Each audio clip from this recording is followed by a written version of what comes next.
تو اس سے کہا کہ نہیں میں آپ کی منتیں کرتا ہوں آپ اس پہ دم کر دیں، میری بیوی بہت بیمار ہے اور ڈپریشن کا شکار ہے، بچوں کو بہت گھرکتی ہے، میرے ساتھ بھی رویہ ٹھیک نہیں ہے، گھر کا ماحول خراب ہو رہا ہے۔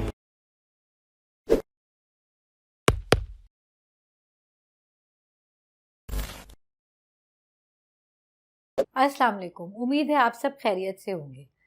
انڈیا میں ایک اسکالر ہوتے ہیں جو کہ پیشے کے لحاظ سے ایڈوکیٹ ہیں، لیکن وہ دعوت و تبلیغ کا کام بھی کرتے ہیں۔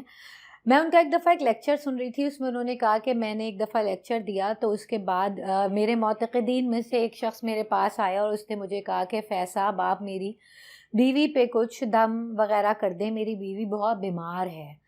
تو میں نے اس سے کہا کہ میں خواتین پہ دم تو نہیں کرتا، بہرحال میں کچھ پڑھنے کے لیے بتا دوں گا۔ تو اس سے کہا کہ نہیں میں آپ کی منتیں کرتا ہوں آپ اس پہ دم کر دیں، میری بیوی بہت بیمار ہے اور ڈپریشن کا شکار ہے، بچوں کو بہت گھرکتی ہے، میرے ساتھ بھی رویہ ٹھیک نہیں ہے، گھر کا ماحول خراب ہو رہا ہے، تو آپ جو ہے نا اس کا کچھ روحانی علاج کر دیں، میں بہت پریشان ہوں۔ تو انہوں نے کہا کہ اس کو کیا بیماری ہے؟ تو اس سے کہا کہ اسے ہائی بلڈ پریشر کا پرابلم ہے۔ انہوں نے کہا کہ اور اس سے ایک اور دائمی کھانسی ہے، پھیپھڑوں میں پرابلم ہے بچپن سے ہی جس کی وجہ سے کھانسی نہیں جاتی۔ تو انہوں نے کہا کہ بلڈ پریشر جو ہے وہ ہمیشہ ہائی رہتا ہے۔ اس سے کہا کہ نہیں ٹھیک بھی ہو جاتا ہے لیکن زیادہ تر جو ہے وہ ہائی رہتا ہے، ذرا سی کوئی بات کسی کی سن لے تو ایک دم سے بلڈ پریشر شوٹ کر جاتا ہے اور پھر بہت پریشانی ہمیں ہوتی ہے۔ تو انہوں نے کہا کہ ٹھیک ہے میں 4 یا 5 دن کے بعد آپ کی وائف کا علاج شروع کروں گا، لیکن یہ پاس میں گورنمنٹ ہاسپٹل ہے، آپ نے میک شور کرنا ہے کہ ان 4 دنوں میں آپ اسے روزانہ وہاں لے کے جائیں۔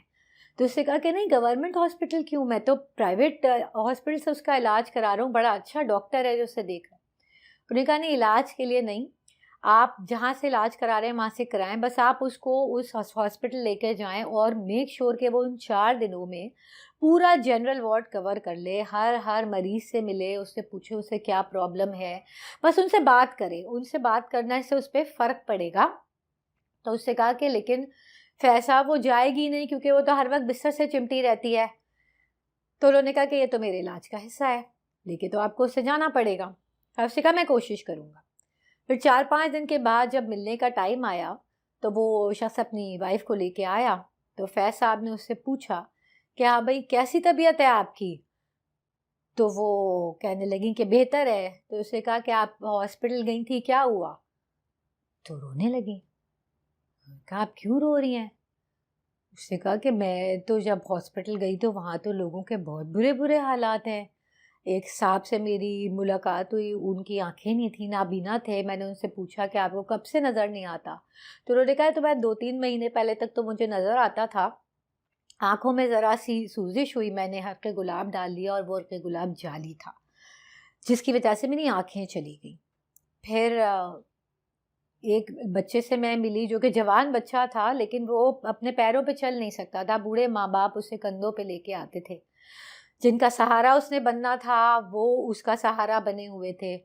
اسی طرح پھر میری ایک جوڑے سے ملاقات ہوئی جو 16 سال کے بعد شادی کے اللہ نے انہیں بچہ دیا، اور وہ بچہ اتنا بیمار تھا اسے فٹس پڑتے تھے، ہر دوسرے روز ماں باپ جو ہیں وہ اسپتال میں بیٹھے ہوتے تھے۔ تو میں نے اس کی ماں سے کہا کہ اللہ نے تمہیں اولاد دی بھی تو کیسی دی کہ جو ہے بیمار ہے تمہارے چکر ہی لگوا رہی ہے؟ تو اس کی ماں نے کہا کہ نہیں آپ ایسی بات مت کریں، میں بہت خوش ہوں کہ اللہ نے مجھے اولاد دی، ذرا سی بیماری ہے، تکلیف ہے، تھوڑی سی پریشانی ہے، ہم یہاں آتے ہیں اور یہ انشاءاللہ ٹھیک ہو جائے گا، ایسا مجھے ڈاکٹرز نے بتایا ہے۔ میرا اللہ پہ پورا ایمان ہے کہ وہ میرے بچے کو ٹھیک کر دے گا، تھوڑی سی مشقت ہے وہ میں اٹھا رہی ہوں اور ہم تیار ہیں خوشی خوشی۔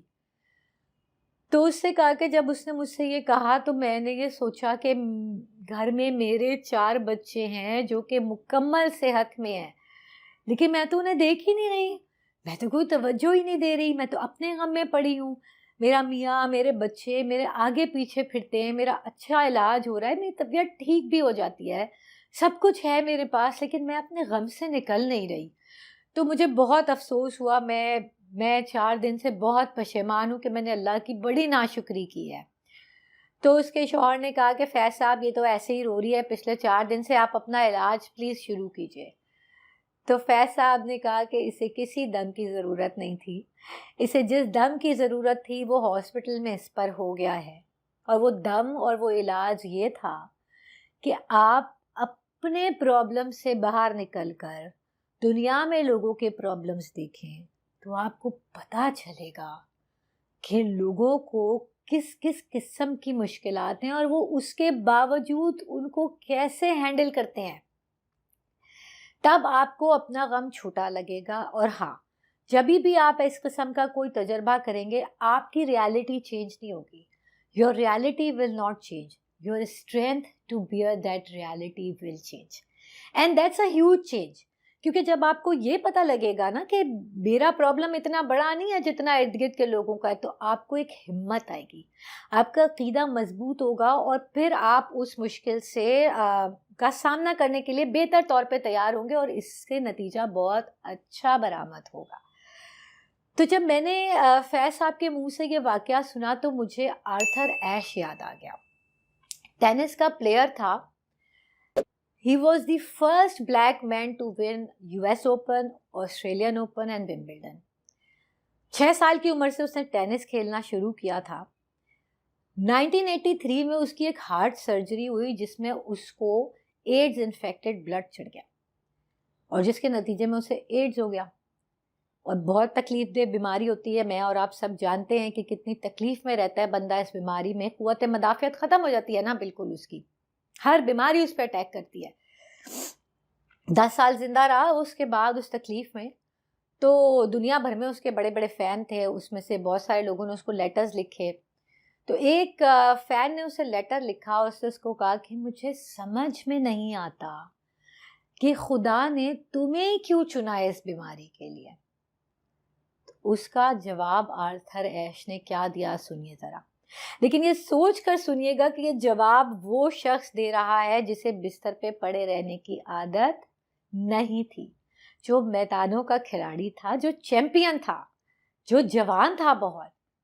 اس سے جواب یہ دیا، اسے کہا کہ 50 ملین بچوں نے ٹینس کھیلنا شروع کیا، 5 ملین نے ٹینس سیکھا، 5 لاکھ نے پروفیشنل ٹینس سیکھا، 50,000 اس نیٹ میں آئے، 5,000 گرینڈ سلیم میں پہنچے، 50 ومبلڈن میں پہنچے، 4 سیمی فائنلز میں پہنچے، 2 فائنلز میں پہنچے، ایک نے فائنل جیتا اور وہ ایک میں تھا، وہ آرتھر ایش تھا. تو جب میں نے اپنی ٹرافی پکڑی تب تو میں نے خدا سے یہ نہیں پوچھا کہ ان 50 ملین میں سے ایک میں ہی کیوں، ایک آرتھر ایش ہی کیوں. تو جب میں نے خدا سے اس وقت یہ نہیں پوچھا تو اب جب میں تکلیف میں ہوں تو میں خدا سے یہ سوال کیسے کر سکتا ہوں. اسے کہا کہ خوشی انسان کو خوش رکھتی ہے، صحبتیں انسان کو مضبوط بناتی ہیں، غم انسان کو انسان بناتا ہے، ناکامی انسان کو عجز سکھاتی ہے، کامیابی اسے اوپر لے کے جاتی ہے. لیکن ایک چیز ایسی ہے جو انسان کو اپنے پیروں پہ کھڑا رکھتی ہے اور اسے آگے چلاتی ہے، اور وہ ہے عقیدہ. Faith keeps you moving. بہت سارے لوگ اس کا لیٹر یہیں تک شیئر کرتے ہیں اور کہیں کہیں اس کے آگے بھی ہے، وہ بھی سن لیجیے. اس نے کہا کہ زندگی میں کبھی کبھی ہم اپنی لائف سے سیٹسفائی نہیں ہوتے، لیکن عین اسی وقت دنیا میں بہت سے لوگ ہمارے جیسی زندگی گزارنے کے خواب دیکھ رہے ہوتے ہیں. اس سے کہا کہ ایک بچہ جو کھیت میں کھڑا ہوتا ہے، اس کو جہاز کی آواز آتی ہے، وہ اوپر دیکھتا ہے جہاز کو، وہ کہتا ہے کہ کاش میں بھی جہاز اڑا سکتا. اور عین اسی وقت تھکا ٹوٹا پائلٹ نیچے دیکھتا ہے، اسے فلیٹ سرفیس نظر آتی ہے، وہ کہتا ہے کاش میں جلدی سے زمین پہ پہنچ جاؤں، کاش میں کسی طرح اپنے گھر پہنچ جاؤں. That's life. Enjoy your life. اگر دولت خوشیوں کی ضمانت ہوتی تو امیر سڑکوں پہ ناچ رہے ہوتے، لیکن کھل کر خوشی تو غریب مناتے ہیں. اگر پاور سیکیورٹی کی ضمانت ہوتی تو وی آئی پیز گارڈز کے بغیر کبھی باہر نہیں نکلتے، لیکن چین کی نیند تو ہمیشہ سمپل زندگی گزارنے والے سوتے ہیں. اگر بیوٹی اور فیم اچھے ریلیشن شپ کی ضمانت ہوتے تو کبھی کسی سیلیبریٹی کی شادی ناکام نہ ہوتی. اسے کہا کہ خوش رہو،